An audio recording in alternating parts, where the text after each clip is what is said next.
ನಮಸ್ಕಾರ ಭಕ್ತರೇ.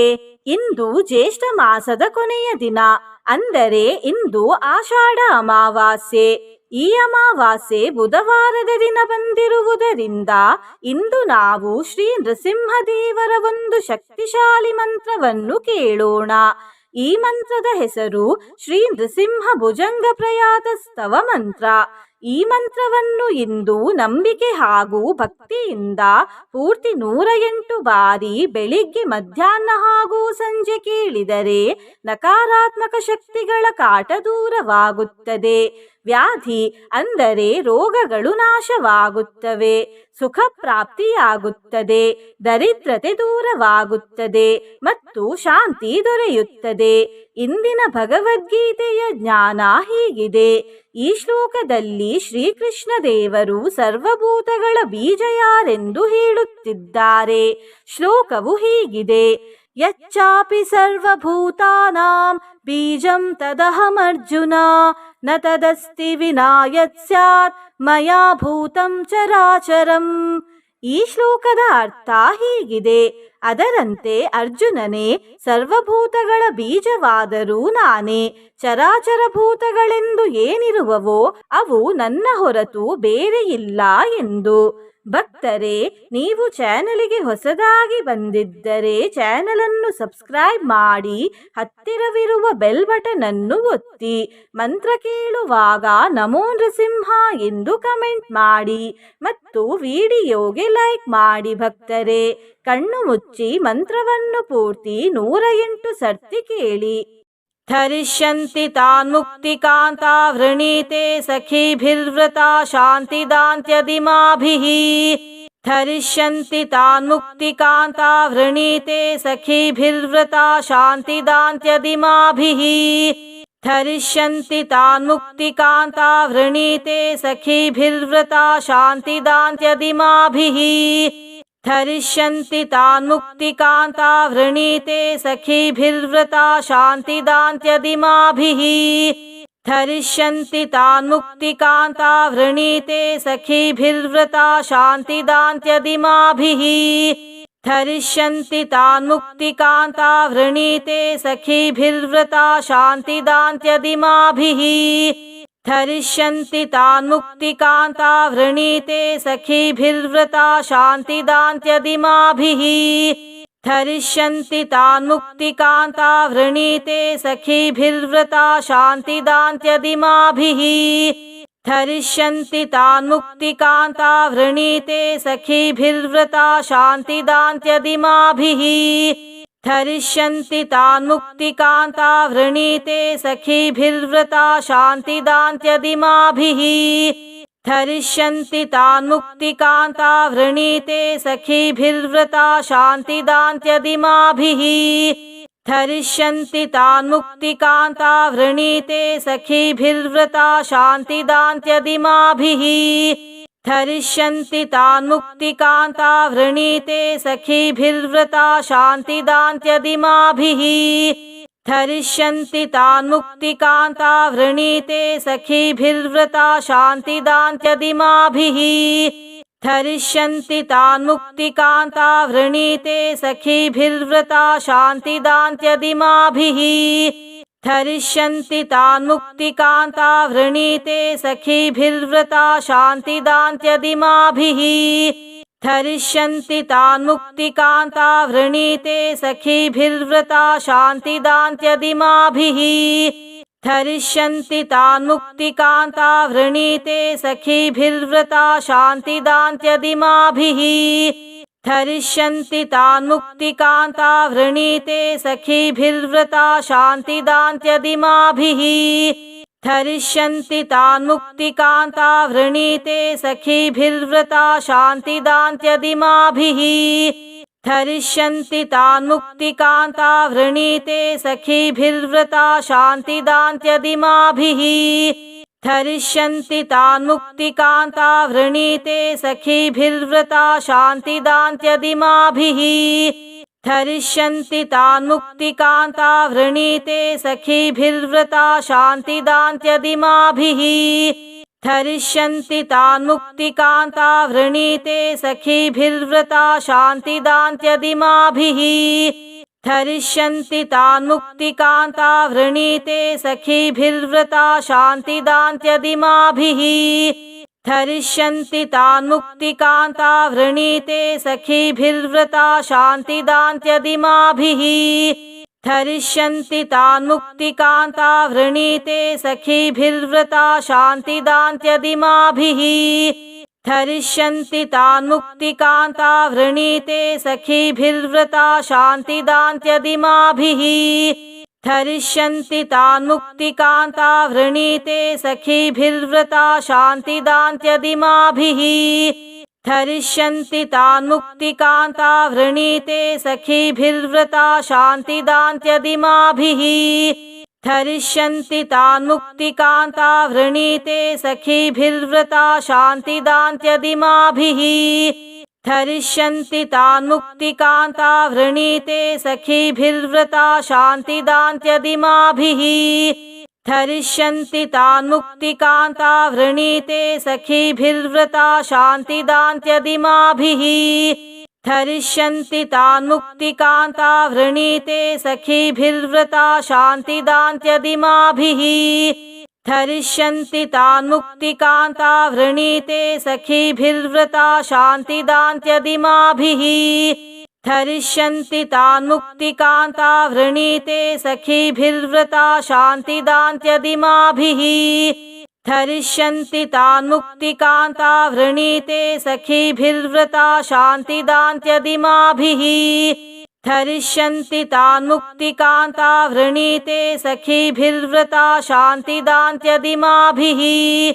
धरिष्यन्ति तान् मुक्तिकान्ता वृणीते सखीभिर्व्रता शान्तिदान्त्यदिमाभिः धरिष्यन्ति तान् मुक्तिकान्ता वृणीते सखीभिर्व्रता शान्तिदान्त्यदिमाभिः धरिष्यन्ति तान् मुक्तिकान्ता वृणीते सखीभिर्व्रता शान्तिदान्त्यदिमाभिः धरिष्यन्ति तान् मुक्तिकान्ता वृणीते सखीभिर्व्रता शान्तिदान्त्यदिमाभिः धरिष्यन्ति तान् मुक्तिकान्ता वृणीते सखीभिर्व्रता शान्तिदान्त्यदिमाभिः धरिष्यन्ति तान् मुक्तिकान्ता वृणीते सखीभिर्व्रता शान्तिदान्त्यदिमाभिः धरिष्यन्ति तान् मुक्तिकान्ता वृणीते सखीभिर्व्रता शान्तिदान्त्यदिमाभिः धरिष्यन्ति तान् मुक्तिकान्ता वृणीते सखीभिर्व्रता शान्तिदान्त्यदिमाभिः धरिष्यन्ति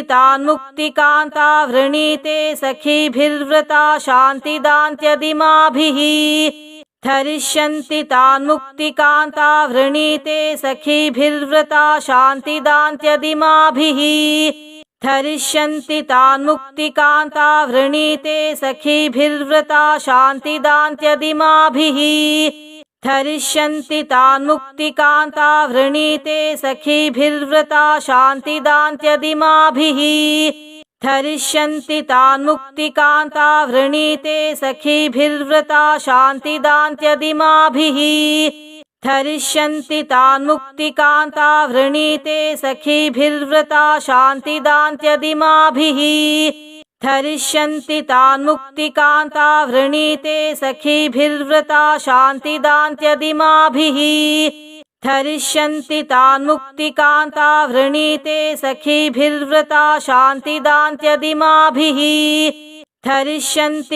मुक्तिकान्ता वृणीते सखीभिर्व्रता शान्तिदान्त्यदिमाभिः धरिष्यन्ति तान् मुक्तिकान्ता वृणीते सखीभिर्व्रता शान्तिदान्त्यदिमाभिः धरिष्यन्ति तान् मुक्तिकान्ता वृणीते सखीभिर्व्रता शान्तिदान्त्यदिमाभिः धरिष्यन्ति तान् मुक्तिकान्ता वृणीते सखीभिर्व्रता शान्तिदान्त्यदिमाभिः धरिष्यन्ति तान् मुक्तिकान्ता वृणीते सखीभिर्व्रता शान्तिदान्त्यदिमाभिः धरिष्यन्ति तान् मुक्तिकान्ता वृणीते सखीभिर्व्रता शान्तिदान्त्यदिमाभिः धरिष्यन्ति तान् मुक्तिकान्ता वृणीते सखीभिर्व्रता शान्तिदान्त्यदिमाभिः धरिष्यन्ति तान् मुक्तिकान्ता वृणीते सखीभिर्व्रता शान्तिदान्त्यदिमाभिः धरिष्यन्ति तान् मुक्तिकान्ता वृणीते सखीभिर्व्रता शान्तिदान्त्यदिमाभिः धरिष्यन्ति तान् मुक्तिकान्ता वृणीते सखीभिर्व्रता शान्तिदान्त्यदिमाभिः धरिष्यन्ति तान् मुक्तिकान्ता वृणीते सखीभिर्व्रता शान्तिदान्त्यदिमाभिः धरिष्यन्ति तान् मुक्तिकान्ता वृणीते सखीभिर्व्रता शान्तिदान्त्यदिमाभिः धरिष्यन्ति तान् मुक्तिकान्ता वृणीते सखीभिर्व्रता शान्तिदान्त्यदिमाभिः धरिष्यन्ति तान् मुक्तिकान्ता वृणीते सखीभिर्व्रता शान्तिदान्त्यदिमाभिः धरिष्यन्ति तान् मुक्तिकान्ता वृणीते सखीभिर्व्रता शान्तिदान्त्यदिमाभिः धरिष्यन्ति तान् मुक्तिकान्ता वृणीते सखीभिर्व्रता शान्तिदान्त्यदिमाभिः धरिष्यन्ति तान् मुक्तिकान्ता वृणीते सखीभिर्व्रता शान्तिदान्त्यदिमाभिः धरिष्यन्ति तान् मुक्तिकान्ता वृणीते सखीभिर्व्रता शान्तिदान्त्यदिमाभिः धरिष्यन्ति तान् मुक्तिकान्ता वृणीते सखीभिर्व्रता शान्तिदान्त्यदिमाभिः धरिष्यन्ति तान् मुक्तिकान्ता वृणीते सखीभिर्व्रता शान्तिदान्त्यदिमाभिः धरिष्यन्ति तान् मुक्तिकान्ता वृणीते सखीभिर्व्रता शान्तिदान्त्यदिमाभिः धरिष्यन्ति तान् मुक्तिकान्ता वृणीते सखीभिर्व्रता शान्तिदान्त्यदिमाभिः धरिष्यन्ति तान् मुक्तिकान्ता वृणीते सखीभिर्व्रता शान्तिदान्त्यदिमाभिः धरिष्यन्ति तान् मुक्तिकान्ता वृणीते सखीभिर्व्रता शान्तिदान्त्यदिमाभिः धरिष्यन्ति तान् मुक्तिकान्ता वृणीते सखीभिर्व्रता शान्तिदान्त्यदिमाभिः धरिष्यन्ति तान् मुक्तिकान्ता वृणीते सखीभिर्व्रता शान्तिदान्त्यदिमाभिः धरिष्यन्ति तान् मुक्तिकान्ता वृणीते सखीभिर्व्रता शान्तिदान्त्यदिमाभिः धरिष्यन्ति तान् मुक्तिकान्ता वृणीते सखीभिर्व्रता शान्तिदान्त्यदिमाभिः धरिष्यन्ति तान् मुक्तिकान्ता वृणीते सखीभिर्व्रता शान्तिदान्त्यदिमाभिः धरिष्यन्ति तान् मुक्तिकान्ता वृणीते सखीभिर्व्रता शान्तिदान्त्यदिमाभिः धरिष्यन्ति तान् मुक्तिकान्ता वृणीते सखीभिर्व्रता शान्तिदान्त्यदिमाभिः धरिष्यन्ति तान् मुक्तिकान्ता वृणीते सखीभिर्व्रता शान्तिदान्त्यदिमाभिः धरिष्यन्ति तान् मुक्तिकान्ता वृणीते सखीभिर्व्रता शान्तिदान्त्यदिमाभिः धरिष्यन्ति तान् मुक्तिकान्ता वृणीते सखीभिर्व्रता शान्तिदान्त्यदिमाभिः धरिष्यन्ति तान् मुक्तिकान्ता वृणीते सखीभिर्व्रता शान्तिदान्त्यदिमाभिः धरिष्यन्ति तान् मुक्तिकान्ता वृणीते सखीभिर्व्रता शान्तिदान्त्यदिमाभिः धरिष्यन्ति